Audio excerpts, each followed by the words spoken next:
Anyone at my school would tell you that. He's insightful, he's dependable, he's called on, he's called more on the radio than I am. And if we took his radio, the school may blow up, I'm being honest with you. He's competent, he's his best feature is when he's with kids. He is absolutely amazing when he is instructing children, so the last thing I'll say about Chuck is he keeps us all in stitches too. He keeps us all laughing and keeps things light, even when they're tough. So Chuck Taylor, I can't thank you enough for everything you do.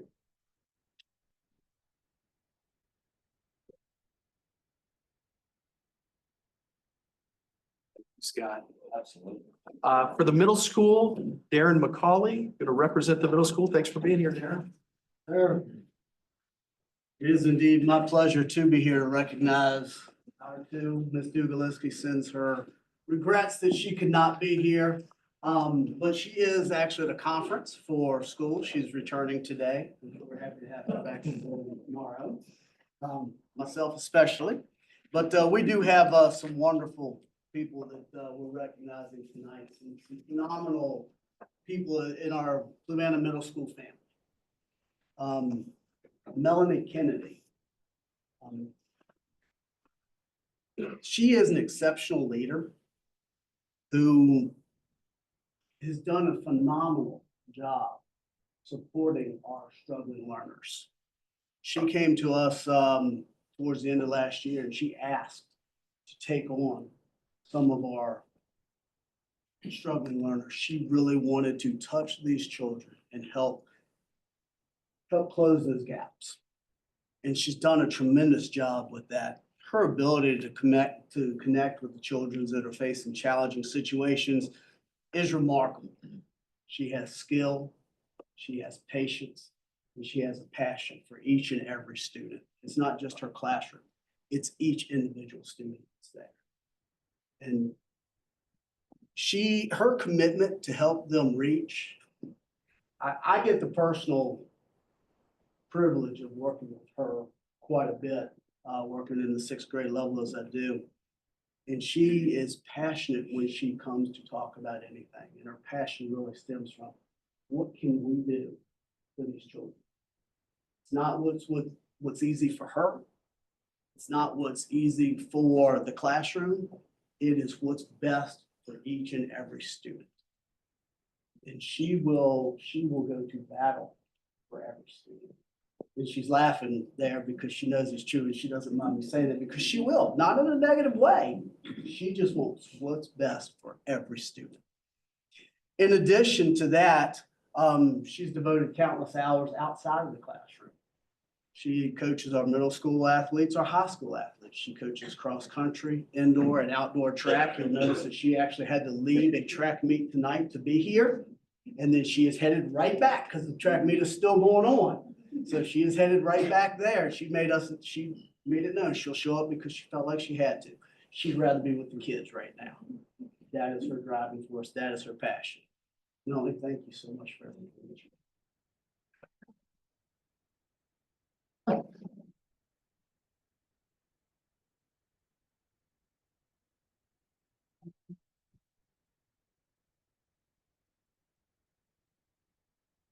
In addition,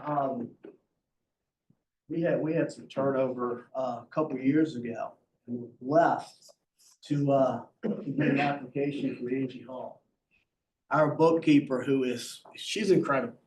She's incredible, not just as a bookkeeper, but what she undertakes with our school, her dedication to keeping our finances in order, doing everything she has to do to keep our school running as it should from the financial end.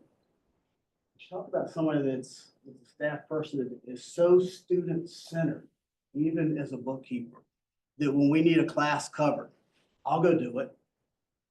When we need something handled in the main office, somebody's out for the front office, I'll go do it. Whatever the need is, I'll go do it because she wants to take care of the kids. And we're blessed at the middle school. We have a lot of people that put kids first. And these are two great examples of people that put kids first. She'll take on any task, doesn't matter what it is, and she's got a can-do attitude. I'm looking for a way that we can't get something done. It's, we're gonna find out how we're gonna make this work. What do we need to get done to take care of these students? Her ability to think outside of the box, to go above and beyond the drop of a hat. And I'm gonna give a personal, I was called into a meeting yesterday afternoon and I was on bus radios. And we weren't sure who was gonna cover the phones and bus radios because I had to be in a meeting. Wasn't even a second thought, I got it. I got it. And she jumped up and she stayed later than she should have. That's because she wanted to do whatever was needed to support. So, Paul, thank you so much for making that mess a great day.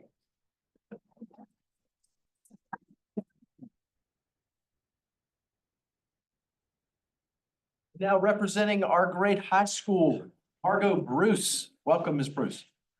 Good evening. It is my pleasure to stand before you this afternoon to nominate, they've already been nominated, but started off with Miss Carol Rich, special education teacher. Miss Rich never goes home. I'm serious, she never goes home, but she goes above and beyond. When I think about our pride at the high school, our first word for P is perseverance. She pushes through day in and day out.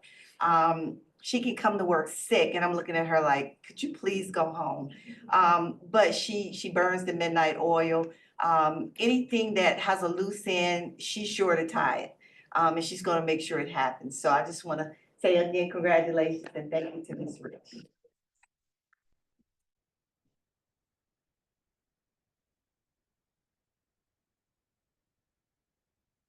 There are not enough words to actually describe everything about her. And our staff member, Mr. Martin, our custodian, we've been together forever. I came on in 2005 and Mr. Martin was already working here at the time and we used to eat lunch together. And you find out a lot through the custodians, amen.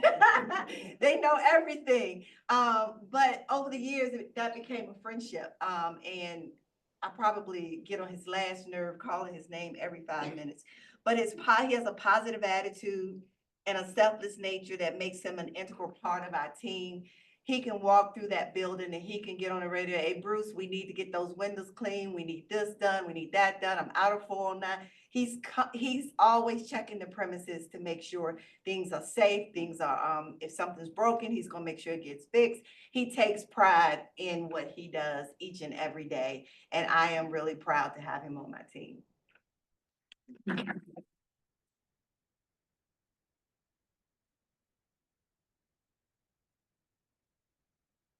I'll call you 5 times tomorrow.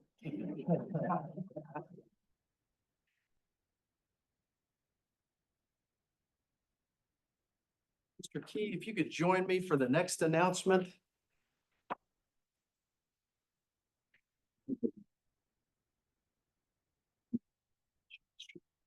Okay.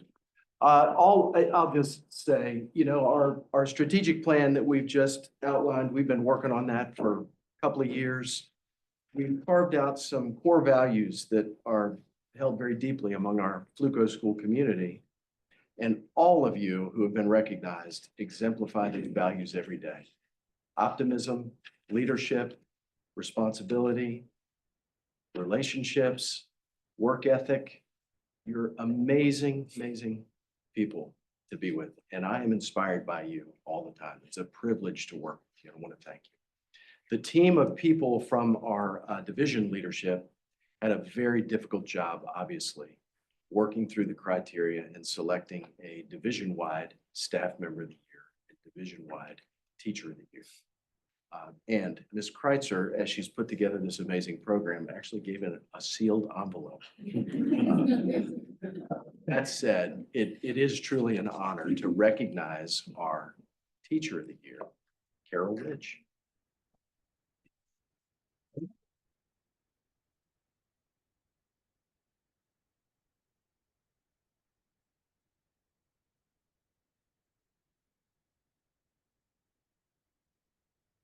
And Carol, if you'll stay with us,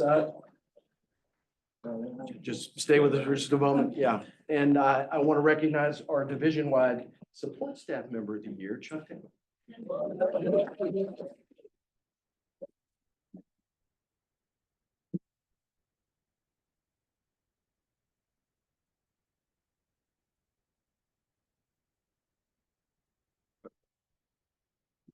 Thank you.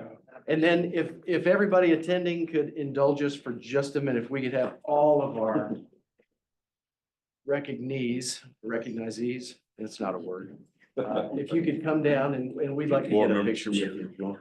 Yeah, please, please.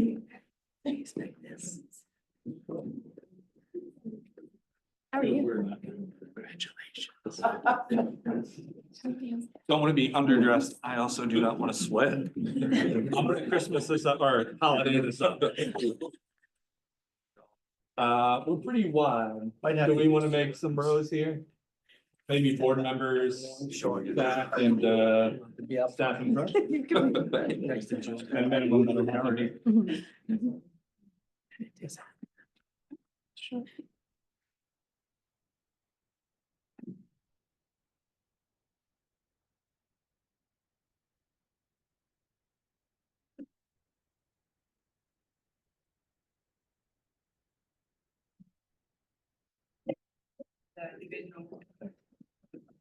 Exactly.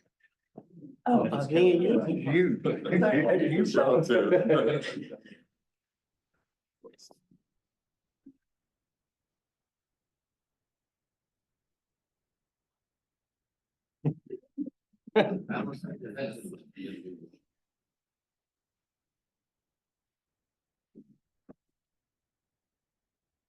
We good? Congratulations. Thank you. I know you're from that, and congratulations.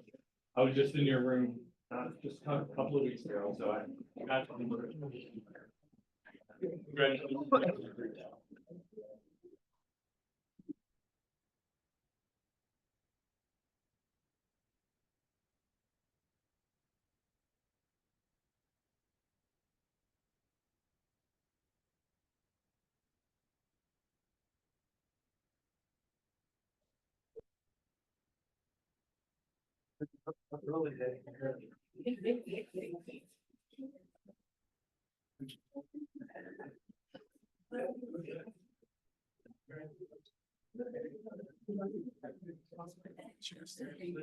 Give him 10 minutes to. What's that? It's like give him a couple minutes to.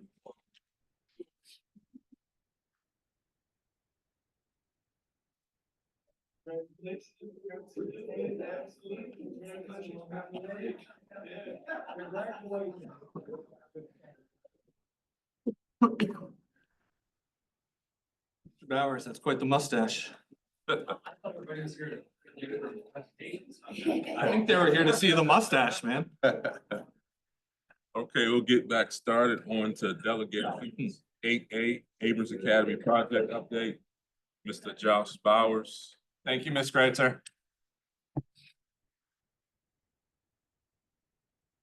So much for the full crowd.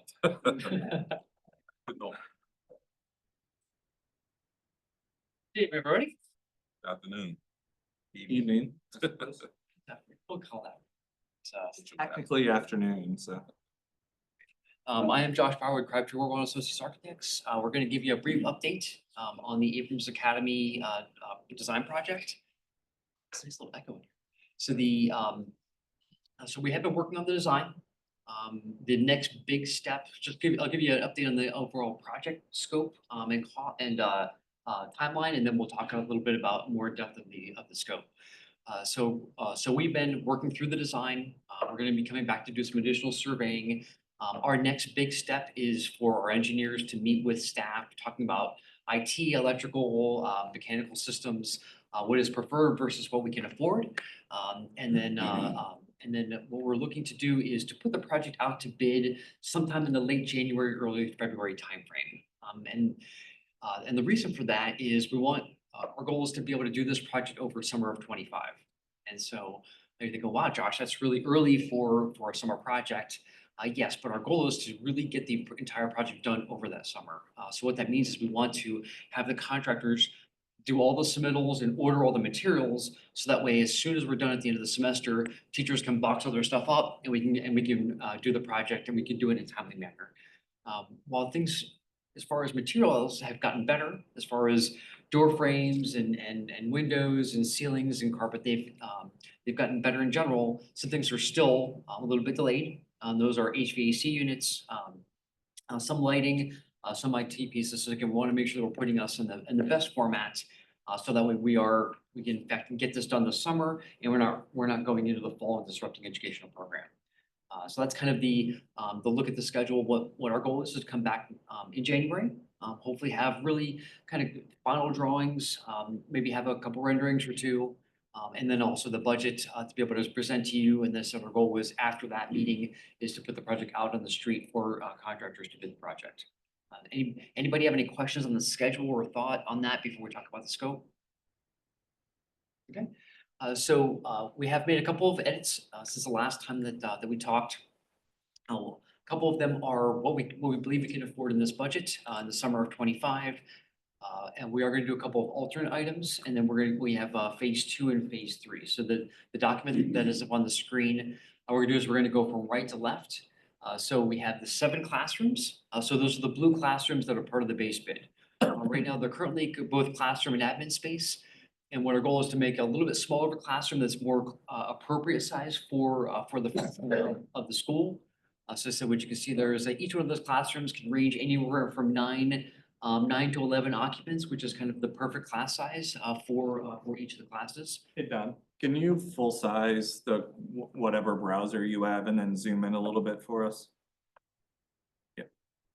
And then just zoom in a little bit so we can see a little bit more on the screen here. It's great. Thank you. So we'll go from right to left. So one things that we're also focused on is in the future, if there was a desire to have middle school and elementary school in this building, that the way that we're organizing this is to have, well, they can all be high school, they can all be middle school, they can all be elementary. Is that we're kind of focusing on kind of different areas. So we have the high school, which are the 5 classrooms on the right-hand side. The 2 in the center could be middle school. They could also be high school. And then all the way on the left-hand side, the 4 orange ones could be elementary. And again, we're not saying that you have to do that. What we're saying is that we're organizing the building so that you could have essentially 3 different groups in here if desired, if you, in the future, if you find that you have the need for that program. But the reality is they're all about the same size. So you can function all of them as high school, middle school, or elementary type classrooms. As far as the base bid, so we're looking at the 7 classrooms, the ramp, which would be a new ramp in the front of the building. If you recall, as we were doing the community meetings, that was a high desire for the folks in the community and also the folks that graduated from the school, was to give a little bit of love to the exterior of the building, kind of get rid of the aluminum ramp, which again serves the function, but give it a little bit more of an aesthetic, and then also give it so that the students can enter in their entrance through the accessibility. So what we're doing is we have the ramp that will go up to the student entrance, and then we'll have a flat surface that will go from the student entrance to the main entrance, along with the steps. So what this does is really provide the maximum accessibility for both students and for visitors and parents. Also, as part of the overall improvements, we're looking to upgrade the reception area, the secure vestibule, and also the conference room to the left-hand side of that. Those are the pink areas. Then what we're looking to do is just do a little bit of an upgrade, make it easier for visitors to visit, also students to go in the reception area, and upgrade your security level just a little bit. The building is secure, the building is safe. What this allowed to do is to kind of slow folks down, let them in the secure vestibule, engage with the reception without actually going to the reception area, and the receptionist can then decide if they want, if he or she is going to permit them into the rest of the building. What we'll do is we'll now go back to the right. So as part of one of the challenges of the building is the toilet rooms. So the toilet rooms right now are a multi-stall toilet, and due to the function of the building, there's not a desire to allow multiple students to be able to visit the toilet rooms for social gathering time. So what we're doing is we're proposing to have 4 student toilets on the right-hand side by the high school classrooms. You can see there are 2 individual stalls. And so essentially what you do is assign the toilets to a classroom. So as an example, the high school, if you have the 5 high school classrooms, the 2 of the classrooms could be dedicated to 1 toilet room. They can have a key for that, and that way that they can manage that only 1 student is going to be occupying that space at one time.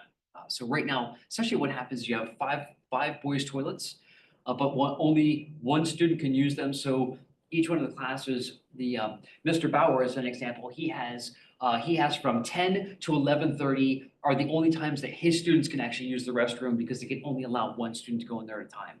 What this will allow them to do is to have greater gaps of time because the students would only be able to use those key doors to be able to get in that space. So on the right-hand side, we have 2 individual student toilets. On the left-hand side, over by the activities room, we have 2 additional student toilets. That does a couple things for us. One is it spreads them all throughout the building. Also, if you want to have younger students on the left-hand side of the building, you could kind of have those as a student toilet space. And then also for using the activities room, that if you want to be able to section that off for a daytime activity or an evening activity, now you have 2 individual toilet rooms for those activity rooms. So what we're trying to do is think about both daytime use and after hours use, and how can we best manage the overall flow of the building. The last piece of toilet rooms is the 2 in the workroom. So these are going to be for faculty. So right now there's actually 2 faculty rooms with 3 stalls each. Unfortunately, half of them don't work. So really the men and women share one toilet room. So what this allows to do is have a little bit more privacy in individual toilet rooms for staff. So they are going to be non-gender, although they could assign boys and girls in those men and women. So we're looking essentially as part of the overall project is to upgrade the plumbing, but to provide a total of 6 individual toilets which we believe is going to provide the maximum flexibility for both staff and for students. Last piece of base bid is 3 offices for staff. So we believe that all of this is about $1.7 million for the construction, and then we have some additional costs for contingency, design fees, permitting costs to get us to $1.9 million. As part of this project, what we're doing is doing 2 alternate bids, and that will be the corridor, which is all the yellow space. So that would be to do new floor finishes, new ceilings, and paint the walls. Along with on the left-hand side, those 4 orange classrooms would be an alternate bid. What we don't believe is that we're not comfortable thinking that they can be part of the base bid, but what we're gonna do is we're gonna design them as part of this project and ask the contractor for those numbers. We may be fortunate that the numbers come in better than what we think, in which case the school board can choose to move forward with those 2 pieces of the puzzle. The great news is that if we can't do it as part of this, we already have the design. So as we move forward to phase 2, they can just move from phase 1 to phase 2. But we feel that it would be appropriate to design them as an alternate bid for this base project, that if we're fortunate that the numbers come in lower, that we can go ahead and move forward those 2 pieces. So what would the corridors look like without the alternate bid? Are the carpets still getting redone? Is this just about freshening paint, or what's the main difference between the 2? Right, so basically they would stay exactly the same way that they are now, so they would not be painted, they would not have a new floor finish or a new ceiling finish. If we were able to do the alternate bid, and it may only be $50,000, but again, what we don't want to do is we don't want to spend dollars foolishly and go over our project budget, so. And the classrooms are gonna have new carpet? Yes, sir, so far as scope goes, the classrooms will have new floor finishes. Okay, so we probably most likely won't do carpet. We're finding that in general in classrooms, it's better to do a hard surface, so an LVT, VCT, new painted walls, new ceiling, new HVAC, lighting and technology. So really from the standpoint of the classrooms, the educational spaces, is they will feel as though they are brand new spaces. Which will be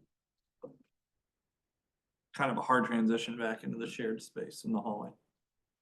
Yes, so that is good. Part of the reason why we don't feel comfortable that it can be do it as part of this budget, but we are showing it as an alternate bid. So if the dollars are available, and we are good that they can have that. As far as other spaces like the activities room, the single classroom in the top right-hand side, which is white. Again, there are going to be spaces that we are not going to touch. So yes, the educational spaces will feel new. The other spaces will not at this time. And the orange rooms there on the far left, if they won't be touched other than if we find the money or it comes in under, or it's in a future phase. Those Correct. rooms on the left are just gonna stay as They will is. stay the two classrooms as they are right now, just the full-size classrooms from the original building. So functionally, if the main bid is the only thing we move forward, then the 4 orange spaces become white, as does sort of the hallway, if you will, to like not being touched. Yes, sir. As far as buildings goes, yes, they would stay exactly the width they are currently right now. Yeah. I said, if we're fortunate that we get good numbers, so that we will have the drawings done and you'll be able to move forward with those pieces. Okay, does anybody have any questions on phase one? So we're just under $2 million, which is what the budget is. And it said that when we look at this, this is for the entire project. The only thing it doesn't include is the furniture. We are not, as part of that project budget, we are not including furniture in that. So that would be something that we would either pull from other spaces, or would have to be bid out as a separate piece. And I would also not recommend that the general contractor buy the furniture regardless, because they were just gonna mark it up and it's gonna cost even more money. You can buy it tax-free, as a division, and we can help you through that process if you wanted to buy new furniture for the spaces. Does the budget include all the storage of the existing materials in the building, such, like, do we have a rental or space to store our existing furniture and materials, or is that something that we're gonna need to add on to the current cost? So what we're hoping is that the space that we are not renovating, like the activities room in the classroom, we're hoping to be able to move the furniture to those spaces. I would not anticipate at this point of having to get storage units to be able to put those spaces in. It will also be the easiest to move in and out rather than moving into a separate outdoor space. It's a lot of furniture to put in a couple of rooms. Okay. Don, is that something that you could just kind of look into to make sure that we've got enough storage room? We've got a couple of different, we're meeting next Tuesday, and it's already part of storage is one of the. Storage is one of the agenda items along with, IT drops and just some different, punch list things or pre-punch list, that we'll go over. Yeah, we were just in the building. I can't imagine putting all the stuff in like 2 I rooms. also think Got it's the a gym good down time there. storage and purging. It is a With an wonderful older time. building. Sure, I'm with you as long as we have the money to replace, right? Correct, that, Mr. Dyer is actually. Is that in these slides? That gives the, let's put together the alternative, the option, remember we're gonna talk about furniture, roof. Yeah, I don't know if it's in these slides I don't anymore. know if it's in these slides, but that has been, reviewed and discussed, and that's on the CIP currently now. Got you. And obviously, all of this is upstairs. Do we have plans to renovate or do anything with the downstairs IT areas, or is that not at all part and parcel or like in scope here? That wasn't part of the Yes. submission. Okay. So I said over the next, 5 weeks, by the end of January, our goal is to have all these answers and pieces thought about. So that way, when we put the project up to bid for the contractors, they have a clear path. Where can they, put their storage units? Where can the contractors park? How quickly can they start? What is the last day of school, and then the teachers bossing up their stuff to be able to move their stuff out. All those logistics will be prepared before we go out to bid. So any questions on phase one or on the process? So phase. Bowers, I'm Yes, gonna sir. ask you a question, just for informational purposes. I noticed here on the main entrance, you have a secure vestibule for, coming and going, but that students can come and go as they please in the student interest right there? No, sir. So the secure vestibule is for visitors. Yep. Okay, so the idea there is that the secure vestibule is entering into the space. Okay, it's not an exiting issue. We cannot prevent people from exiting the building. That is against building code. So as far as all the doors we'll still have card access and will be locked during the day. The goal is for the secure vestibule is that's where visitors are going to visit. They will buzz in, say, "Hi, I'm Josh Bauer. I'm here to pick up my daughter," and then get buzzed into to talk to the receptionist. But that main entrance is the only place where visitors are going to come from a secure vestibule standpoint. So all the students would have a little fob where they could go in there to the student entrance by themselves? So what we typically find is that in the morning, okay, that the doors are unlocked from from 7:30 in the morning to whatever time you feel was from 7:30 to 8:30, they are unlocked, okay? Then the students would then enter in without the doors being locked. At whatever time you deem appropriate that the school day starts, those doors are locked. If the students are coming in late, okay, then the students would actually enter into the secure vestibule because they would be signing in, at the reception area. Or if a parent was coming there to drop off something or pick them up, they would be coming there. So, but again, that is the secure vestible's idea is that when the morning starts and that you are no longer allowing people to come into the space, that's what the purpose of that is. That's what we do in Dr. every Griggs, do building, you we do at your wanna high school, clarify that's what anything? you, As it relates to entrance. It's just, if it's helpful, it's gonna bring Abrams to be exactly like all the other schools. So it'll function the same way. The kids won't have a fob, they won't have access to the locked building. this is no different than Function any other just like school the you other have. schools. Right now, there's no secure entry there, so there will be one. Which all that does is make sure that traffic coming into the school somebody coming into the school doesn't automatically have access to the school. They have to come in, they have to go through the front office. Again, it's just like the other buildings. Right now, you have some challenges with, again, the building is secure, but your receptionist doesn't have any view of folks walking up to the outside. So what this will do is actually kind of rotate the whole desk around. He or she will have better view of somebody coming up along with better view of somebody in the secure vestibule itself. And again, nobody can get through those levels without the receptionist hitting the button or somebody having card access to get through. So the goal here is just like all of your other buildings, is to make this building as secure. Again, it's not secure now, but to give it to the secure level that all of your other buildings are. Any other questions on phase one? Really quickly on phase two and phase three. So the idea with phase two is to look at renovating the activities room along with the stage. Again, that was a request of the community was to bring new life to that space, and it's also a great space for your students. Renovate the additional 3 offices, that would give you a total of 6 offices. Again, this could be done at a later date, if whether the CIP funds become available, or if another grant becomes available. And then phase 3 is to take care of the last classroom all the way on the right-hand side. Which would become a space for life skills. Dr. Striblin. So all the way in the top right-hand side of phase 3, you can see that is going to be the fit out for a life, very last sheet. Which one? The very 3 of 3. last sheet, sir. There we go. Thank you. So on the top right-hand side, you can see it's going to be a life skill space. So this is a great space for a couple of things. One is to teach life skills, cooking. Some students, they are the caregiver for their own. They're not only cooking for themselves and for their siblings, but then also for the parents. We're also putting a shower in there and washer and dryer for the students that may not get that type of service at home.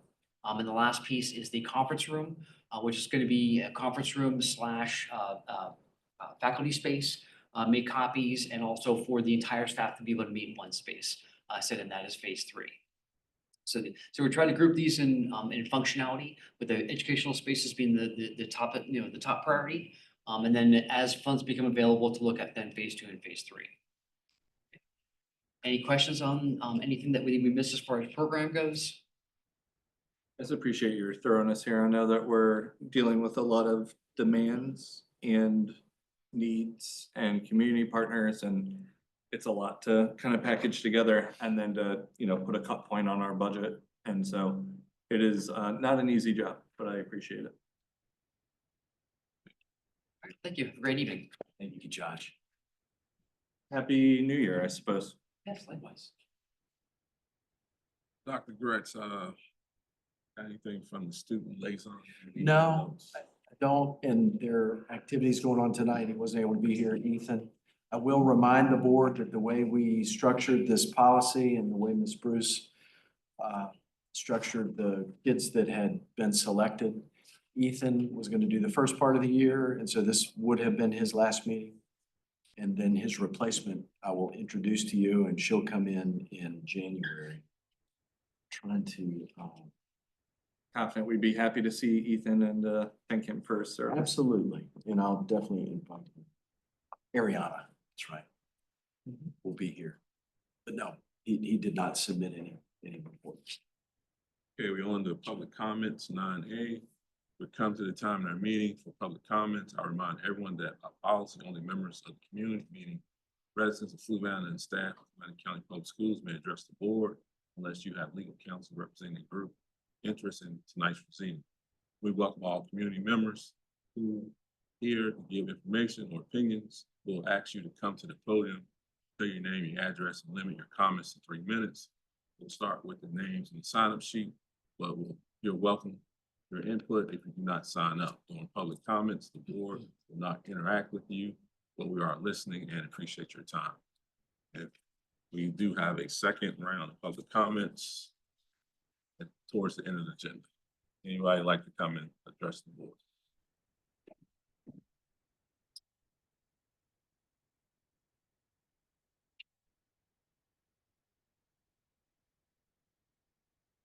Georgiana Jocelyn from the Cunningham District.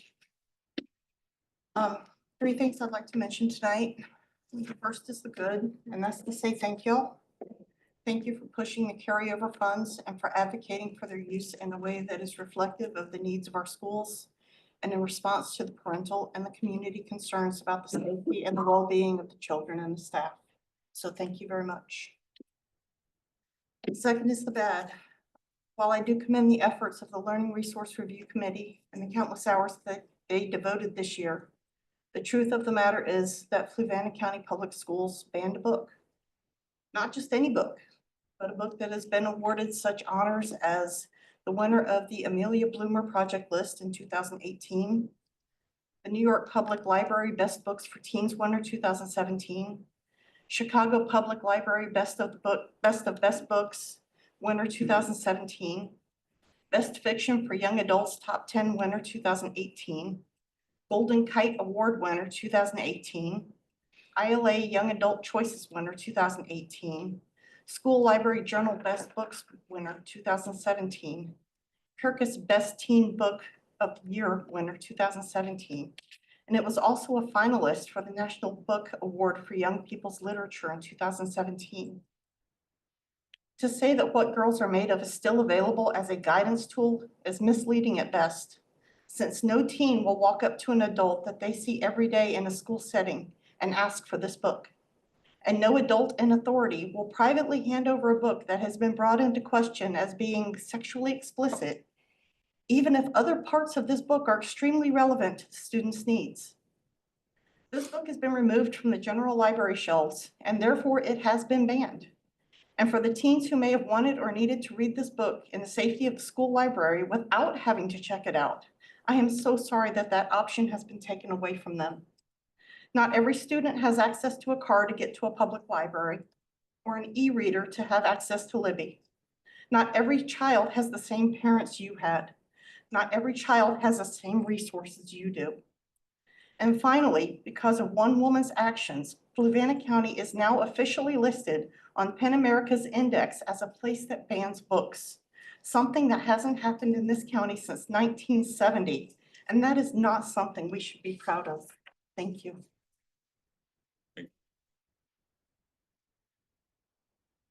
Anyone else?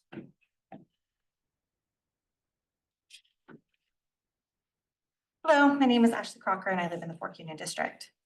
Every child in Fluvanna County should have the freedom to read and access to books, and it's absolutely outrageous that one parent, someone who openly admits to not having even read the books she's attacking, gets to dictate what's available to every single student in our schools.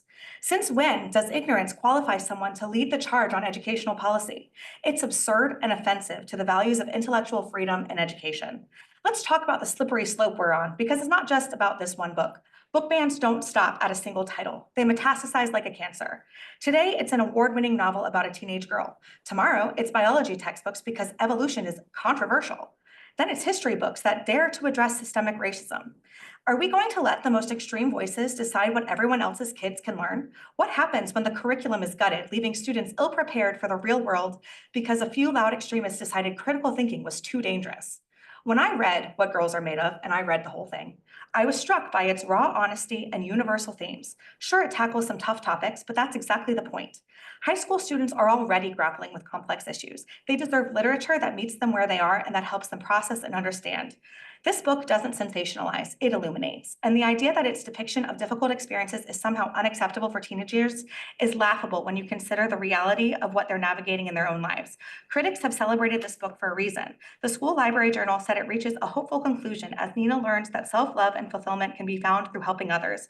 And Kirkus deemed it unflinchingly candid, unapologetically girl, and devastatingly vital. How dare we deprive our students of that kind of transformative literature? I'm grateful to the members of the Learning Resources Review Committee for donating a significant amount of their time to review these books and have thoughtful discussions. But let's not sugarcoat it. This decision is disgraceful. High school librarians, of all people, should know better. They should be champions of intellectual freedom, not complicit in censorship.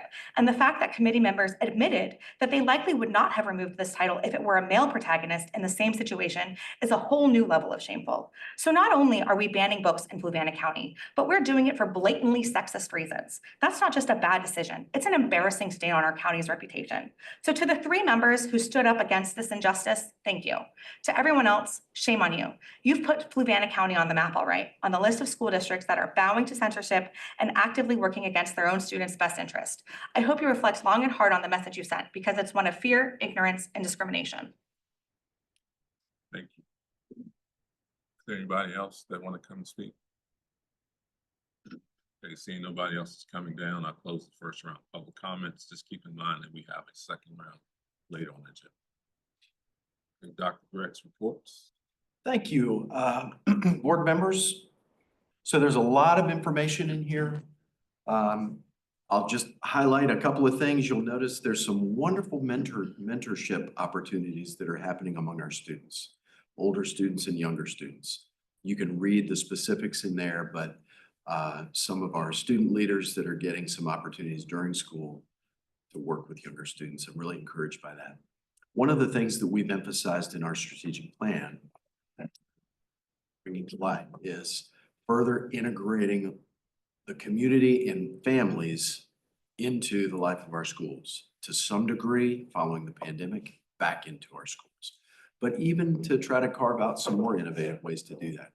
We've had a lot of those opportunities. We've talked about them in here, one of which was the most recent family outreach night that happened at Central. A little over 500 families that were there. There was a focus on literacy and math, but it was done in a way that was very engaging and fun, a lot of games, things like that. It was just a very positive thing. I just want to highlight that this is more of our strategic plan coming to life and actually being implemented. Very positive meeting between the 2 boards, the joint budget workshop, as well as prior to that, the carryover requests. And my plan, they're mentioned in here, my plan was during the fiscal 24 information item to kind of touch on that. I'm happy to do it now if you prefer. That would be my plan. We did receive an additional $128,000 and some change, I'm rounding, 128 in state school security grant funding that we received. Those funds are specific to 2 schools, Central and the middle school. Several projects that we asked for funding for, more than 128. So we can't do everything that we asked for, but Dr. Stribling will lead those team members through looking at things like additional surveillance in the parking lot areas and additional 2-way radios. Of course, the fact that the alert buttons, the lanyard crisis alert buttons were funded gives all staff a little bit of the same level of communication that the 2-way radios did. But there still is a need for some staff to have those to be able to connect with. So if you don't have any other questions about the document, I'll move on. But there are several other things in there. I encourage you to take a look at it. Membership and attendance, I'll just mention, that's something obviously we're looking at, since right now we're trying to do our best to predict how many students are going to be sitting in seats next March, not this coming March, but next March. And it fluctuates. We began the year, we had 19 kids down. Now here we are in November, we have 16 kids more. It just kind of goes like that, and we'll be watching it. But I did want to just point out that it is continuing to fluctuate. Regarding the Learning Resource Committee, there's information in here that's been provided by Ms. Suarez, and she's not able to be here tonight.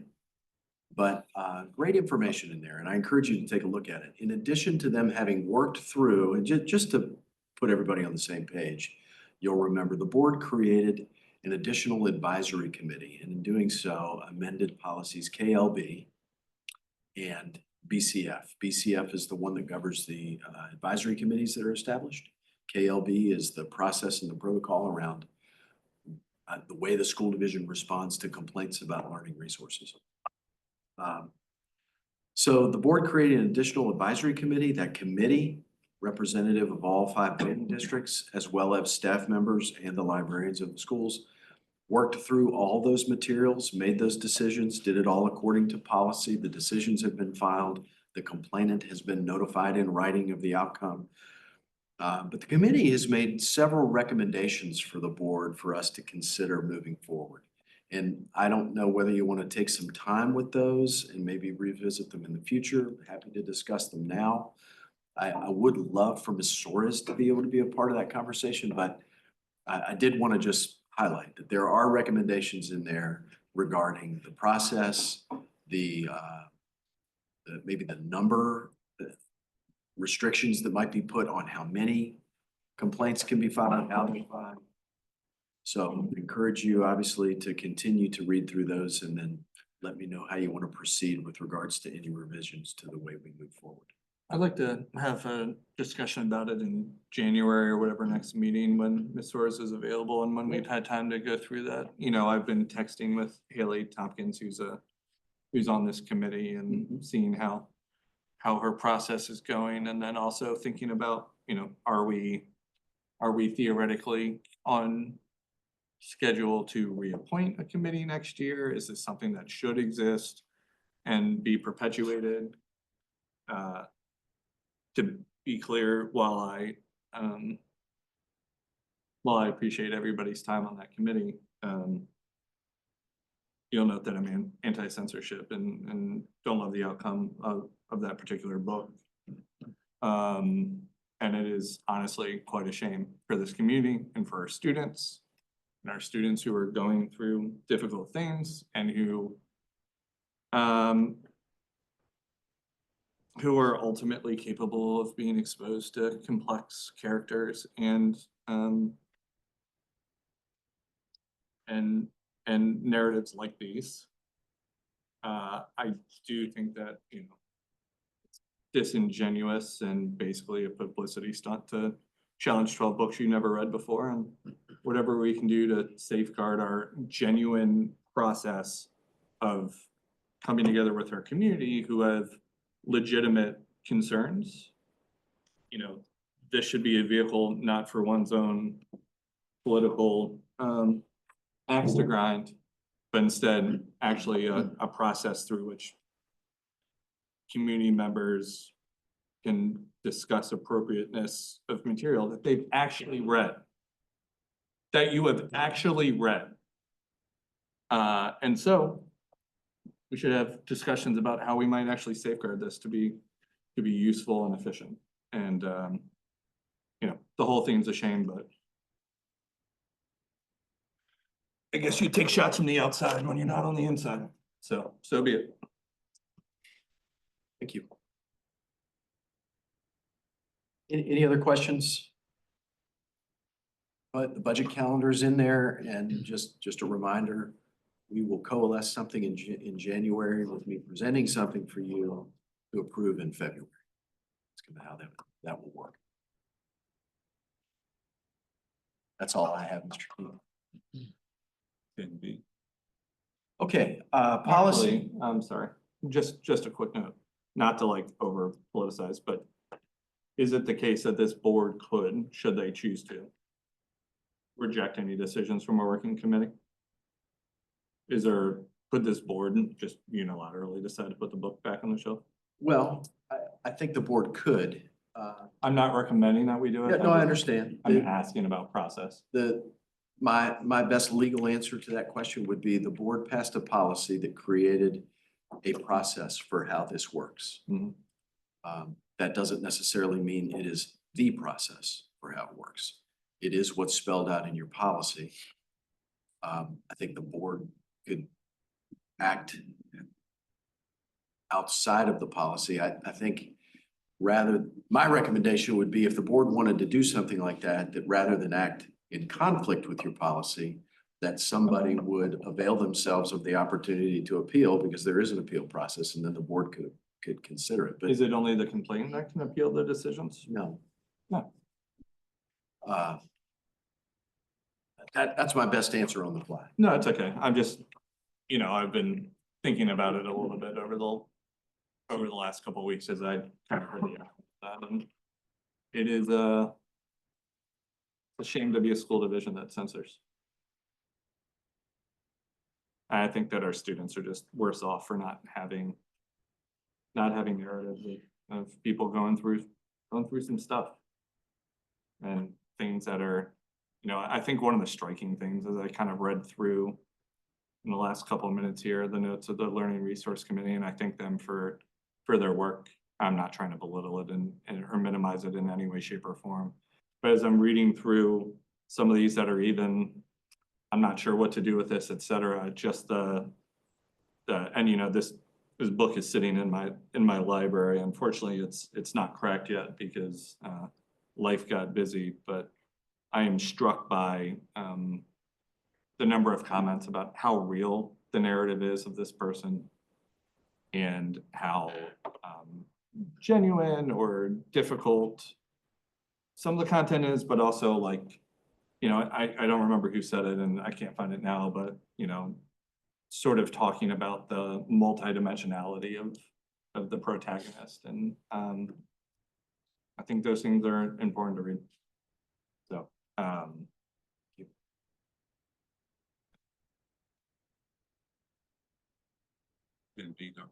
So the VSBA adopts policies, amends policies, provides this board with policies that are based on what happens with the law. And you have a few here for first reading. Typically, there's not a lot of substance, I mean, that's my words, substantive change. It's usually semantics or changing pronouns or, things like that that are important, but nothing we need to necessarily discuss. And that would be the same here. The only one, I think, LEB, with regards to courses for credit, there are changes happening at the state level, as you're aware, with accreditation, with work-based learning. And so those changes are being reflected in the policy. Those are substantive changes.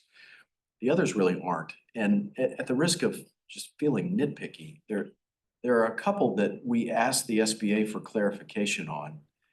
And I can't say that I got clarification that really is satisfactory for me to be in a position, because technically I'm bringing these to you from the VSBA, but technically I'm recommending them to you. So my recommendation is for two of them to be pulled. And you can do it or not do it. The first one would be JOB, and it's simply because if you look at it, they have struck number 8 from a list, and you don't have to pull it up, Dr. Stribling, unless the board wants, but there's a list of criteria, and they've struck number 8 and added number 8. It's struck and added verbatim. And the response that we got on why they did that, there's no legal reference that changed to cause it. And so I don't understand why we're doing that. I guess it doesn't hurt anything if you want to leave them in there and go ahead and approve it, but I do want to note that as the person who really recommends this, I cannot explain to you why I'm recommending that we do that. I'm sorry, did the attorney? I mean, this has just got to be a copy error. Did you contact Elizabeth? Did We she say did. why? It's not Elizabeth anymore. It's a new one, but yes, we did. And just, I was going over that with Ms. Kreitzer, and I'm just telling you that without a further conversation, I don't understand the response and how. I don't make a big deal out of it. I just. So on that one, can we reach back out? We pay them for we pay them for this. A turning on track changes, deleting something and then pasting it below is not like actually policy advice. That's a clerical error. Yeah. Well, it seems to me there was a response, but it's not one that makes a lot of sense to me. So I mean, it genuinely I'm seems recommending you like pull it. you can move forward. If you want me to explain why we're doing this, I'm gonna have to have more conversation with somebody about it. Well, that's the only one.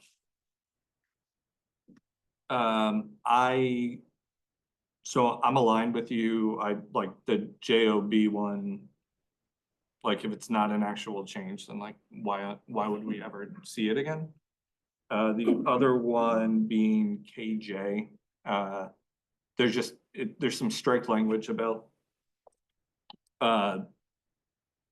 who can advertise in publications, and it's striking something that I'm not interested in striking, so I don't want to see this one again either.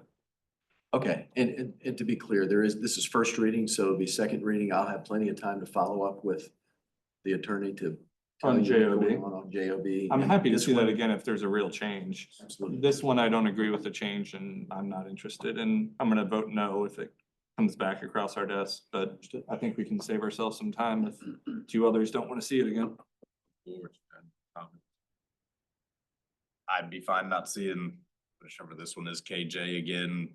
I don't know. I mean, I don't know why we would be having a conversation about it anyway. So whether it's there or not, I'm fine with it.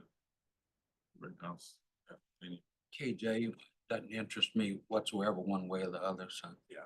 Yeah, we don't need to see it. So we can strike both of them. Okay, absolutely. Great. Thank you so much. 10C, And C has been removed.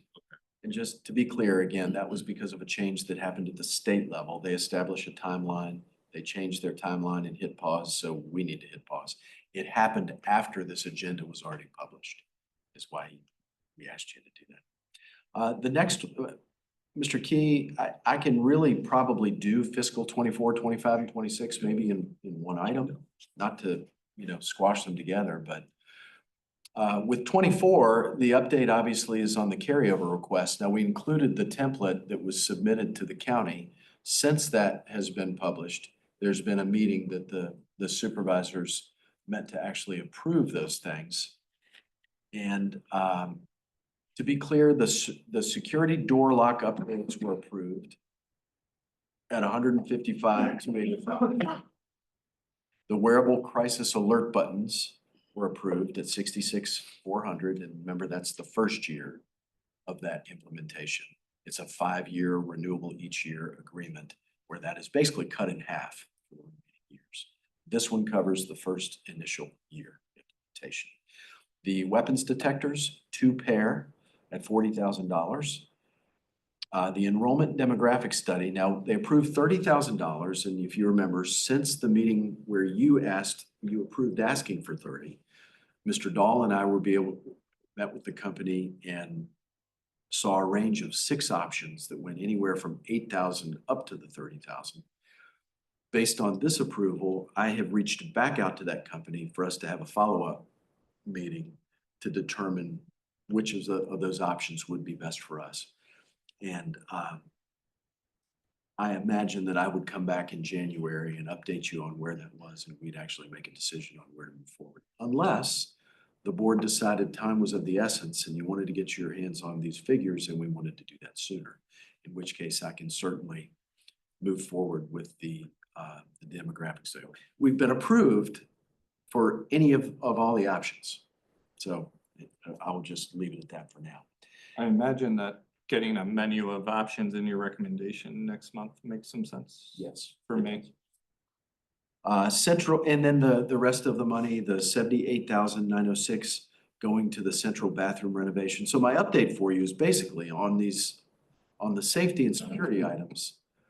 Dr. Stribling will lead that with the operations team, with Josh, and they've begun reaching out to the vendors to get next steps in place and to order the materials. The first thing with the lock upgrades, obviously, is for Travis to secure the locks and make a plan for how to move forward with the company that's going to install those. The alert buttons and the weapons, there's a lead time with those. I can't tell you what that is yet. He's working on that. And because we have a contractor that's already procured and on site for the central bathroom renovation that was already happening, we're making sure that, we're very clear on the procurement regulations and laws around what they can do, but it is possible, and Dr. Stribling has begun communicating with Haley Builders, Haley Contractors, about whether they might be able to just go ahead and take on this extra work without an additional process. But any questions about that? That's all I have for you, obviously, with fiscal 24. I'll take the January week, you probably have more dates and as far as when the stuff will be possibly. start. Should be able to give a pretty good timeline of all of these, I would hope. And for public exposition, the request for $55,000 for the capital reserve maintenance fund, which was to top up our CRM. And again, that CRM is for, what was it, things over 50,000, but not CIP worthy, for us to have a pool of money that we can request the county to allow us to do things like get rid of bats in our schools. And they didn't approve it, but they did articulate, well, for a number of reasons, including the fact that, one, there's still a balance in the CRM of, was it between $1 and $2 million? So it's not like we're at zero. And two, should we need money above and beyond the CRM, it would come from their end anyway and need approval. So the fact that that wasn't approved doesn't, I'm not losing sleep over that one, because I do believe that we have money in the CRM and we have a county who's going to work with us should we have expenses that exceed it. And so really, this board got a bit of a home run here in terms of the CRM. The county really funded the things that we need. And I know that I am, as an individual, incredibly grateful to the Board of Supervisors and to the county staff for the work that they do and for investing in our students and staff. Mr. Gretz, I'm gonna ask a question right there. Lock upgrade, will that be done during school or I know it's a little early yet, just been approved, a week or so ago, but will it be done while students are in school? I don't know that I can answer that yet. Can you, Dr. Stribling? Too soon? The question was, yeah, go ahead. I would say that if we want to be efficient with the project, yes. That it Would be done, during yeah. school. We gotta get with the project manager to see. I'm also thinking that we'll probably, depending upon how many teams they have, because we're looking at division-wide, so multiple schools, how we're gonna stage that, meaning, or phase it. So to answer your first question, in order to get it done in an efficient amount of time, yes. With the fiscal 25 expenditure revenue report and the categorical report, the only thing I can think, if you look at that, everything is tracking exactly the way you planned it, and it should be at this point. I don't have anything to highlight. The only thing I guess I would mention is that a significant number of supplemental appropriations that had been approved last month are included in your categorical now, so that's why they are increased. You'll notice that, but other than that, I don't know of anything noteworthy to talk to you about with fiscal 25. With the fiscal 26 budget, I really don't have any new information than I would have had before. And that's obviously what I shared last week in the joint meeting. We get the initial budget and the associated we get the budget from the governor the third week of December typically. So I look forward to that sometime next week. When the state responds with the template that gives us the exact calculations from that budget, what that means for Fluvanna has become a little slower process. So both of those things will increasingly give us a lot more information about what to expect. What I do know, obviously, and you do, is that what's in the second year of this governor's budget, the forthcoming year, with regards to salary, is a 3% salary increase. So the three big considerations, and these are not the only considerations, but the three that we've been discussing and that I've been socializing in the schools. Just yesterday, I spent all day at the middle school, meeting with every staff member, every teacher about these issues. We projected for you 2 months ago the cost of a 3% increase because that's what's included, which is about $1 million. The state's share of that, if I look at the template, that we currently have, that the state takes on a big share of that. And I can't tell you why that is just yet until I see all that shakedown. That said, it's a significant expense. What I presented to you, just reading tea leaves, and I won't rehash everything, but that if maintaining a competitive position with that subset of divisions that we have been using over the past few years to track where we are, competitive meaning median or at least third, not fourth.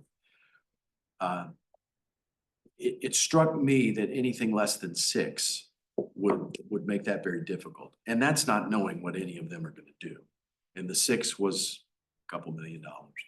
So I just put that in your mind. I think when we know more about what basic aid would look like, the degree to which the governor's budget is gonna respond to some of the recommendations that were in the JLARC study that were very compelling and were discussed, but they didn't necessarily show up in the budget. Some did. Lifting the support cap, there was a little bit of relief there, but fully lifting that would be a game changer for Fluvanna. So salary, the cost of insurance, we were given a 12% increase to budget with as kind of a, I don't want to call it a worst case, but maybe an aggressive or conservative, depending on how you look at it, way of projecting. And assuming none of that, assuming we did get a 12% increase based on our experience now, remember there's a whole quarter that isn't included yet. And none of that is passed on to staff. That's about $500,000, a little less than $500,000 that would cost to do that. And then the third is the people in programs. Resoundingly, that has been a theme as we have surveyed, as I have had my meetings face-to-face, as we've had the staff advisory. The need for robust and in some cases additional support, so sustained support, obviously, and increased support for behavior, for mental health, for attendance, for some of those things. And we have several positions that have been supported with federal funds that those funds are expiring this year.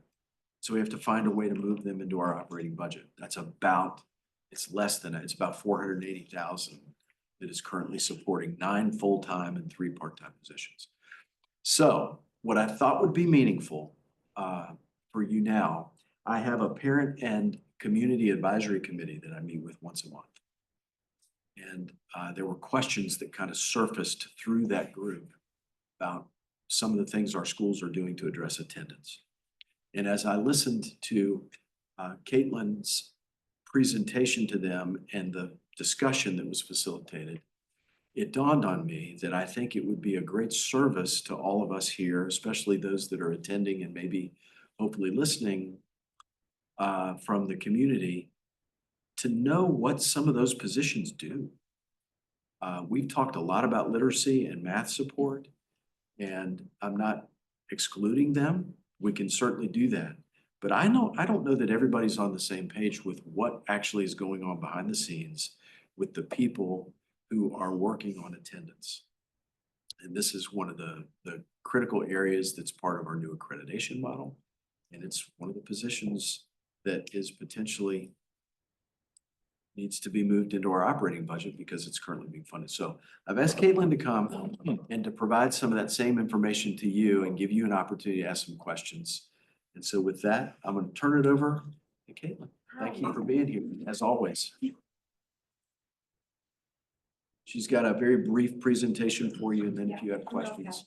How y'all doing? So on my mental health team, we were lucky enough to have funding to bring in a new position last November. And that position is called Attendance Outreach Support Specialist. And this position really helped us take over and start really looking at chronic absenteeism and looking at students that have had a lot of learning loss over the last couple of years, especially around COVID. And so from that, and with Ms. Valentine and Dr. Stribling, the mental health team has kind of taken over oversight of attendance in our division. I can argue anything is related to mental health, and attendance absolutely is. And so my team, which consists of 4 of us, so I want to throw that out there also, has that one position, attendance outreach. And this position is a division position, but she goes into each of our schools every single week and provides support to the attendance person in each school. So for each school, we have one attendance person. And that person is responsible for keeping up with all of the students that are not there. Doctor's notes, parents calling in, keeping track of illnesses, deaths in families, coding things. It's a lot of work for them. And so we were very grateful that we got this funding to bring this position in to support them.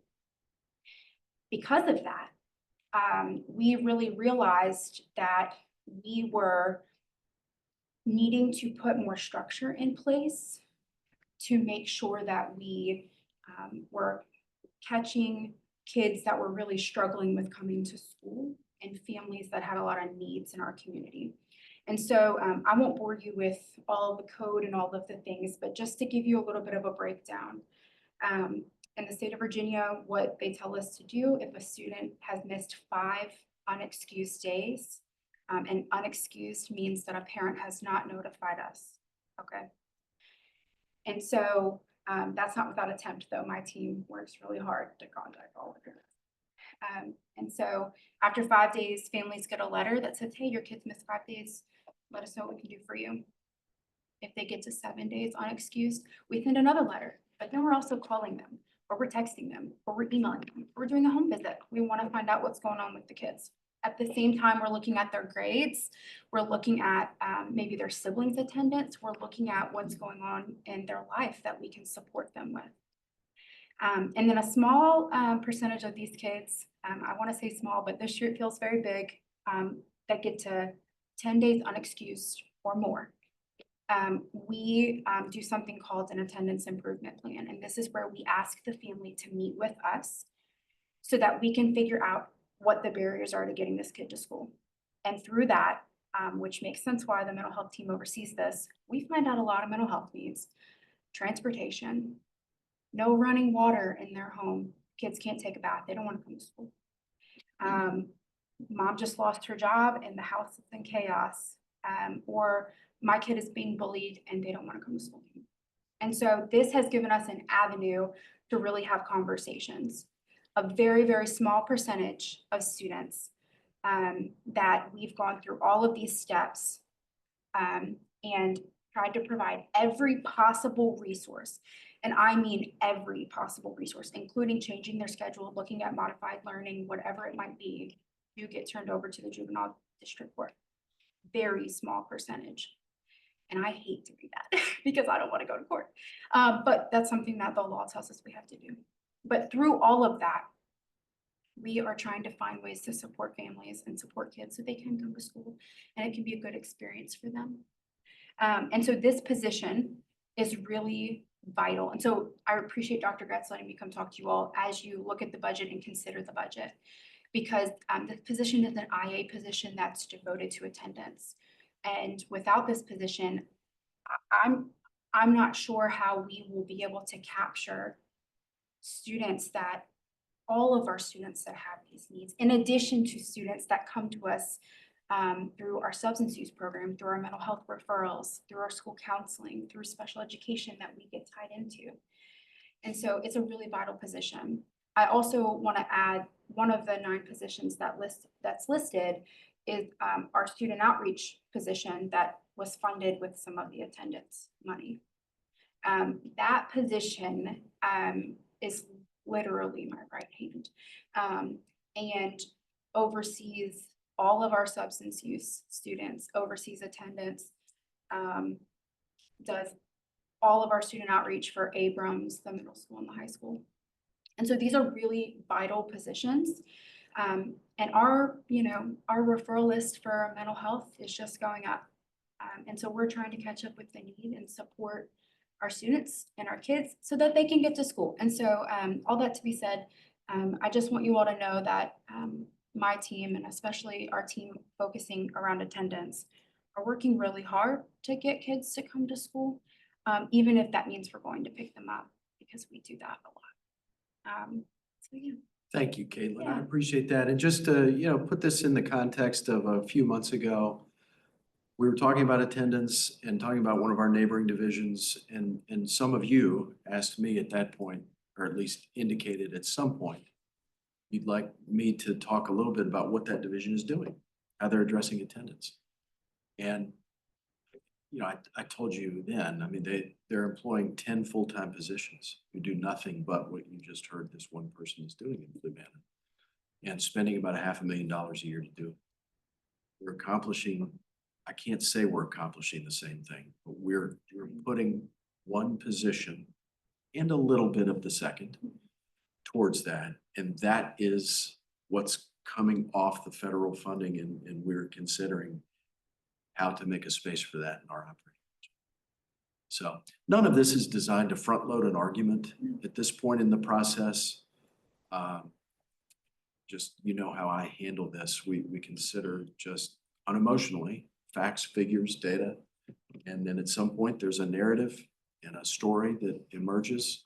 And there is an appropriate time, from my perspective, for there to be emotion involved.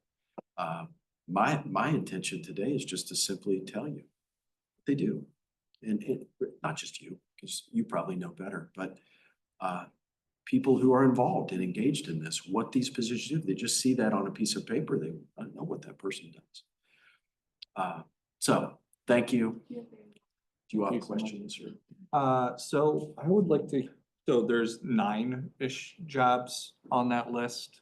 Was it 485,000? I'd like to hear, I mean, we're gonna consider these positions as we put together a budget. I'd like a similar thing for the rest of the positions. Right. Genuinely, truly, not to make people defend their jobs. No. It's because Informational. we have to decide whether it's going in and recurring, and we're gonna ask for it. I do have one question on the attendance, and I'm so sorry to ask Caitlin a question after she sat down, but if you had to estimate, or we don't get counterfactuals, so counterfactuals are like you experiment and you put one plant in light and one plant in the dark, and you see which one grows. And so we just don't get those in life and in social science, but like, if you had to guess, how many more students do we have in our buildings currently that are attending school because we have this investment in the attendance? Well, I could probably look up the numbers, but I will tell you this. This school year, we have only needed to conduct 20 or 30 attendance improvement plans. This time last year, I'm pretty sure we were closer to 60. And the reason that is because our attendance team is doing constant home visits, checking in with students, seeing how we can help them from a mental health perspective, just from a student athlete perspective. But also, with that also saying, because we are putting such a tight oversight of attendance, really from a mental health perspective, we are catching a lot more kids that are missing a great portion of the school year. So chronic absenteeism is 10%, right? That's 18 days. It's a lot of days. I have kids that are old for that, and that we're trying to find ways to educate them. And so I'm sorry that I don't have the exact number. No, that's really useful. And in fact, that ballpark's good enough. Because I'm actually not, and unlike any of the other positions, and I apologize to them, we have a number of positions that are either in our recurring budget, or those positions must be eliminated by definition. This is one that I think is genuinely revenue positive. Not to be crass or grotesque about it, but we're paid as a division based on the number of kids we have in our building on March 31 on an ADM basis. And I'm nearly positive that if we took what we pay this position and then compared it to the per capita state revenue that we get, times the number of kids that we think are in our building who wouldn't be otherwise, like, how is this not at least break even? So that doesn't make it easier, but like, of all things, this feels like one of those that is like a win-win-win in that it's probably revenue positive. Our kids are getting in the building and learning, which is our core competency and job. And we're able to identify needs from our kids. So I believe in all of these 9 positions, and I'm gonna fight y'all to keep them in. I'm gonna fight the supers to keep them in. I'm pretty clear about that. I don't regret adding them using federal and state dollars that were going away. All the positions that we hired using COVID money and all-in money were positions that we needed now. And I know it sucks to sit down across the table from somebody and say a job's been eliminated later on because it was part of a grant and not part of a rolling, but if our job is to help our kids, these are the positions we needed then, and we still need them now. Okay, I'd like to just add, reminded me of this. Multiple of the space attendance positions are not just in. Many of them are also acting as registrars, which I think is important information for you to have because our attendance outreach position is then they're even more supporting them. And to just put into perspective, last Tuesday at the high school, our attendance team there, because one person plus this position, sent 150 letters to kids that had been absent for more than 10 days. That is a lot of students, and those are a lot of letters. And so if that one position was there alone doing that, on top of doing daily attendance, taking home, helping kids check in and out, it's a lot. No.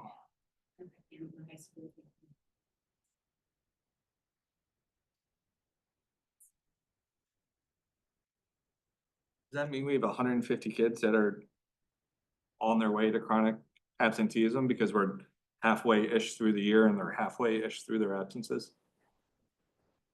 Yeah.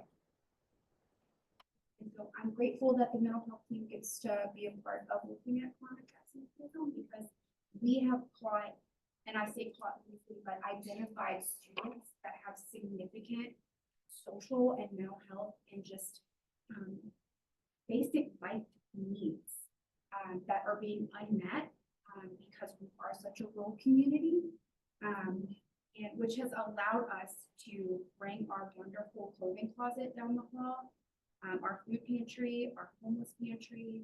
It has given us the ability to we are still Hey, one question. When you have a child that's missed 7, 8, 10 days and you're sending letters, do you make a phone call and what kind of response do you get from that? That's a great question. So when a student gets to day 5, let's just say, let me back. If a student misses 1 or 2 days even, they're getting automatic phone calls to say, hey, your kid wasn't here at school. Hey, your kid's not here. Late for class. Yeah, or they're late for class, or they did, we have those automated calls. My expectation of my team is that we are pulling reports and looking at students that have missed 3 days and start to look at their grades and start to look at how we can intervene after 3 unexcused days. But when we get to day 5, day 7, day 10, we're not just doing phone calls. We're sending text messages, we're sending emails, we're going to their home. And that takes a lot of time, but we do that because we want to find out how we can help. I think the rhetoric around chronic absenteeism is really punitive. My team does not address it that way. I do not like to go to court. I want to avoid that at all costs. I want kids to come to school and be successful, but I also want them to have their needs met. And if we can't be wrong, we can't be successful. And so we can be a bit annoying to families sometimes. So what kind of response do you get from the parents? It depends. It depends on the circumstances. We do unfortunately have parents that just don't respond to us. And sometimes those are the families that we do have to turn over to the court. And when I say that most of the time, these kids never go in front of a judge. They usually go to diversion, where the courts information try to help them get additional service. Some parents will say, you know, I had a lot of death in our family, I just lost my job. This will open up the conversation to figure out what else they can do. And most of the time, you're able to put them into a direction of getting additional support. I wish I could say that it was, you know, 90% a positive conversation, but it's not always, especially with our high school students. But we just do our best to show families that we don't want to tie them up. We just want their kids to be successful. And if they cannot be successful at school, what can we do to help them either be successful in school or get other? I hope that answers. That's pretty good. Thank you. I have a quick question as well. When y'all do the home visits, Yeah. is that typically during the day? A lot of parents are at work, right? Yeah, and that's where my question, and that's not a criticism, that's just genuine, Yeah. don't know, and then what happens after that? So like if we're, and again, kind of like Dr. Kelly said, I hate looking at it this way, but if we're allocating dollars to send somebody during the day when just the majority of parents are probably out or guardians are out of the house, what then happens after that from a standpoint of like, man, text, phone, email isn't working? Are we sending people after school hours and Yeah. is that one person? Is that multiple people for safety reasons? Is like, Yeah, I'm glad you said that. We have a really strong partnership with our SROs. Our Mhm. SROs almost always go with us on home visits, just so that we can be safe, but also be there if there's an additional support need. And so our SROs will go with us. If it's in the evenings, we'll go first thing in the morning before the buses even run. A lot of times we will make different kinds of efforts Mhm. to contact families. And if those aren't, you know, going over well, sometimes we'll just like leave something taped to the door, like, hey, we were here, we just want to make sure you're okay. We almost always go do a home visit though, when a student is also absent. And 9 times out of 10, that kid, if they're a high school student, does. And so it's kind of a coin toss on what we get from that. But we try to go in the evenings, we try to go early. And we try to also connect families that we know that are close to one another. This is how we can help them. And this is a small community.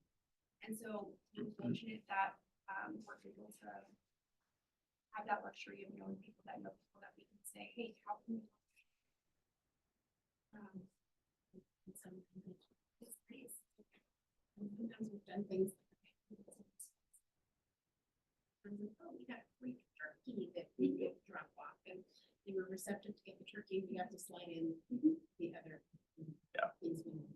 So just the creativity to be. Yeah. Some of our administrators are doing the biscuits and looking at. It's way more than a mental health team. Yeah, we kind of take the charge, but the administrators are joining us. The school counselors, I really want to push that. They're phenomenal. They will jump in the car with us anytime because they have such a relationship with these kids. And teachers, we all try to figure out how we can help. And again, like I really try to get the conversation from feeling punitive to feeling, you know, how can we help? We don't want to be in your business, but like, what can we do to get your kids?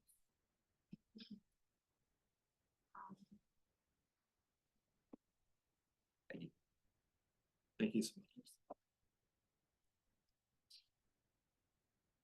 Thank you, Caitlin. That's all I have. All right, on the 11A, unfinished business, board, any unfinished business? No, but Dr. Gretz, I imagine that will take 10F. Well, I imagine that was 10F inherently. Yes. Okay. Yeah, it was. Absolutely. I didn't know if you needed anything more explicit from us in the moment. There's not a lot of info we have. It really isn't. Okay. On the 12A board, is there any new business? All right, on the 13A, action items, approval of VSBA policies presented in November. there anything from the Dr. Brett we should be aware of other than what we've seen in November? No changes at all. We discussed these, like, yeah, I recommend you approve them. We can talk about any that you'd want to, but I don't have anything additional to offer on those. All right, I'll entertain a motion for approval of VSBA policies presented in November. So moved. Is there a second? I'll second. Okay. So, all those in favor, say aye. Aye. I wasn't here for the presentation last month, but I read them over, but, just for that matter, I'll abstain. All right, so we had discussion. I vote aye. Any opposed? So for clarity, that's 3-0 and 1 abstention. Thank you, Dr. Kelly. All right, on to 14A, public comments. We come to the time of our meeting for public comments. I remind everyone that by policy, our members of the community, meaning residents of Fluvanna and staff of Lincoln County Public Schools, may address the board unless you are legal counsel representing the group. Entrance in tonight's proceeding. We welcome all community members who are here to give information and opinions. We'll ask that you come to the podium, tell your name and address, and limit your comments to 3 minutes. We'll start with the names on the sign-up sheet, but you're welcome your input if you didn't sign up on public comment. The board will not interact with you, but we are listening. Anybody want to come forward for the second round of public comments? All right, seeing nobody's coming, I'll close the second round of public comments. We're on down to 15A school board comments. Start to my right, Dr. Kelly. I don't have a lot. This is our last meeting of the year, and so I just want to thank everybody for their hard work. I know that we've got staff hustling to get us all everything that we need. We have a board of supervisors that invest in our students and in our buildings and our staff. I got one more trip probably. I'll probably be in Central sometime over the next 7-ish days here before school lets out. Make sure that I get some time in that building. I saw on my calendar that there's a bunch of, I saw a handful of holiday themed concerts and things like that. So I anticipate being around a little bit over the next week here. I think tonight there's a wrestling match that I'll probably go over to the high school for. Looking forward to hearing more from Prep whenever we have more information on the Piedmont Regional Education Program. I think that's most of it. I'll clarify that I very much appreciate the work of our Learning Resource Committee. I didn't mean to minimize any of it by communicating frustration. I think that there's not a person who is on Facebook or in this room who hasn't heard me articulate a strong preference against censorship. That is not my cup of tea. I fundamentally believe that students, when they are capable of reading that material, can probably deal with the subject matter.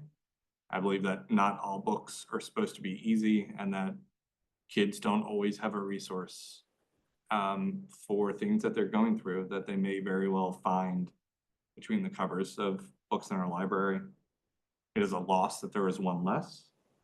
I'll note that the circulation on this one really wasn't all that high. It really hadn't been checked out in a handful of years. So this is not catastrophic in terms of high demand for a particular text. I just fundamentally believe that it sets a bad precedent and says something about who we are and what we want for our community and for our students. And so I do thank the committee for their work. I know that reading all of those books and grappling with some of the difficult subject matter, to be honest, even for adults, this is difficult subject matter. It's a difficult job. And so genuinely, truly, I thank them for their hard work. I hope that I meant to text the superintendent recently and ask if we could have the committee in to show our gratitude towards them or to them, given that their terms will end at the end of the year. We'll need to talk a little bit about how we move forward, dealing with this and how we wanna handle their recommendations, but I don't wanna lose in any of this, their public service and the hours they spent, reading those texts for us. And so very genuinely, thank you for that. Thank you, Dr. Kelly. Rittenhouse. Yes, along that line, I appreciate all the work the Learning Resource Committee did. I'm proud of the work they've done. I've looked at some of the information. Some of the books are so disgusting that they won't read them in the group themselves. They have to take them individually and read them. So I'm happy with the work they've done and the books they've pulled, and I'm sure some others need to be pulled, and that's my opinion. Everybody's got one, just like James has one. Thank you. And wait a minute, one other thing. Merry Christmas to everybody. Thank you. Thank you, Mr. Rittenhouse. Mr. Reed. Appreciate everybody coming out tonight. Merry Christmas, Happy New Year, and go Flucos basketball. Yeah, I'd like to thank the Board of Supervisors for the carryover funds to make sure our schools are up on safety. I think that's a good number one priority, to make sure our schools are safe. 16A, we got some VSBA newsletter, upcoming events. 16B, Fluvanna County posted press release, upcoming events. Please look at the school calendar. Winter sports and winter activities have started. There's a lot of great events coming. So we're on to 17A. I entertain a motion to adjourn the meeting. To adjourn tonight's meeting. Right. Do I have a second? Second. Thank you. All those in favor of adjourn the meeting, say aye. Aye. Aye. Meeting adjourned.